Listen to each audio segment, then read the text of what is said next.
يبدو أن الفترة المقبلة سوف تشهد مستجدات جديدة بشأن مستقبل نجم القلعة الحمراء عقب كأس العالم للأندية في الولايات المتحدة الأمريكية 2025.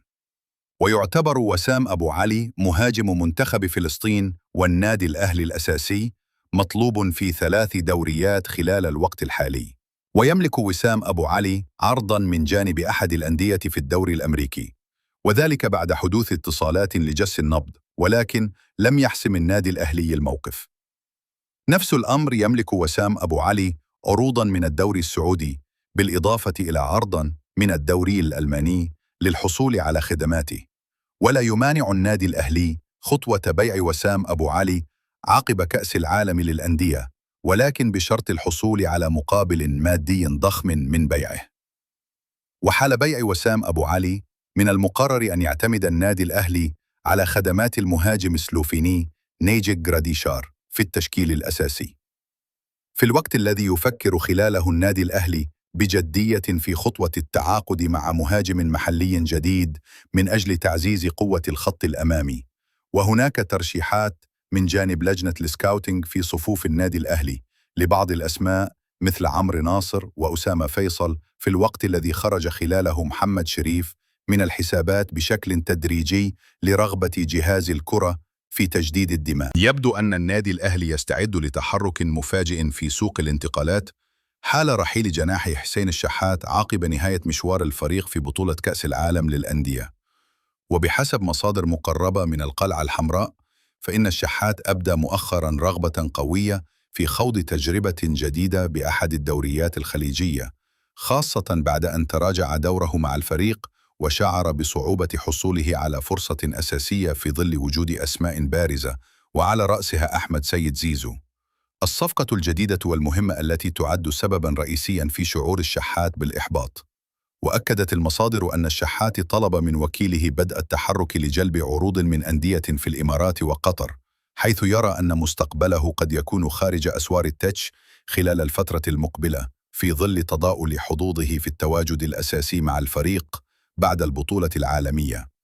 وفي حال إتمام رحيل الشحات، يدرس الأهلي بجدية إعادة اللاعب أحمد عبد القادر جناح الفريق المعار، والذي سبق له أن تألق بقميص الأهلي قبل ابتعاده بسبب الإصابة. ورغم استبعاده من قائمة الفريق المشاركة في كأس العالم للأندية، فإن عبد القادر سيكون جاهزاً للعودة عقب انتهاء البطولة، وقد يصبح خياراً مطروحاً لتعويض الشحات. المثير في الأمر أن عبد القادر يعد هدفاً لنادي الزمالك، الذي دخل في مفاوضات غير رسمية مع اللاعب، مستغلاً اقتراب نهاية عقده مع الأهلي بنهاية الموسم المقبل. لكن تحرك الأهلي لإعادته قد يمثل صدمة ثانية للقلعة البيضاء بعد ضياع عدد من الصفقات الأخرى في الفترة الماضية. في مفاجأة من العيار الثقيل، عاد جهاز الكرة في صفوف النادي الأهلي لتقييم الإسباني خوسيه ريفيرو، المدير الفني الحالي للفريق، في ظل النتائج الضعيفة في كأس العالم للأندية المقامة حالياً في الولايات المتحدة الأمريكية.